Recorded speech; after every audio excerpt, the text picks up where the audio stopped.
কারণ আমরা সিঁড়িতে কোনো বাড়তি ধাপ দেখিনি। কিন্তু আবির হঠাৎ করে উঠে দাঁড়াল। তার চোখে তখন কোনো ভয় নেই, কেমন একটা ঘোর লাগানো চাহনি।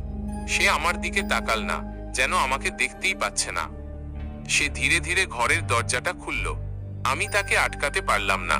সে পা টিপে টিপে সিঁড়ির দিকে এগিয়ে গেল। আমি ভয়ে কাঁপতে কাঁপতে ঘরের ভেতর থেকে দেখছিলাম। আবির সিঁড়ির শেষ ধাপটাতে গিয়ে থামল। সে শূন্যের দিকে তাকিয়ে হাসতে লাগলো। তার হাসিটা ছিল অস্বাভাবিক, যেন কোনো পুতুল হাসছে। আর ঠিক তখনই আমি যা দেখলাম, আমার হৃৎপিণ্ড থেমে যাওয়ার জোগাড় হলো।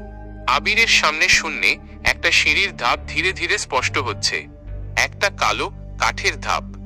আবির সেই অদৃশ্য ধাপের ওপর পা রাখল। তার শরীরের ভারে ধাপটা কচকচ করে আওয়াজ করল। আবির এবার সেটির ওপর থেকে হাসতে হাসতে নিচে নামতে লাগলো। ধীরে ধীরে ধাপটা আবারও অদৃশ্য হয়ে গেল। আমি দেখতে পেলাম আবির সেই অদৃশ্য ধাপ থেকে হেঁটে আমার দিকেই ফিরে আসছে। কিন্তু তার চেহারাটা স্বাভাবিক ছিল না।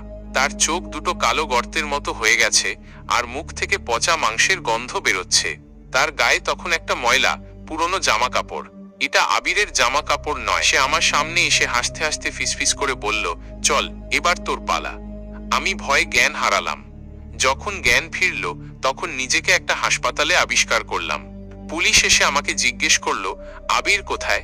আমি কোনো উত্তর দিতে পারলাম না। কেবল অস্ফুটে বললাম, ফাঁকা সিঁড়ির শেষ ধাপ।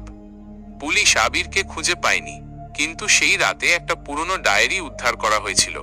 সেই ডায়েরিতে আবিরের হাতের লেখা ছিল, ফাঁকা সিঁড়ির শেষ ধাপে পা রাখার পর আমি আমার শরীরটা হারিয়ে ফেললাম। আমার দেহটা এখন আরেকজন ব্যবহার করছে। আর এর পরের পাতাটা ফাঁকা ছিল, কেবল রক্তের মতো লাল কালিতে লেখা ছিল, আর একটা ধাপ বাকি।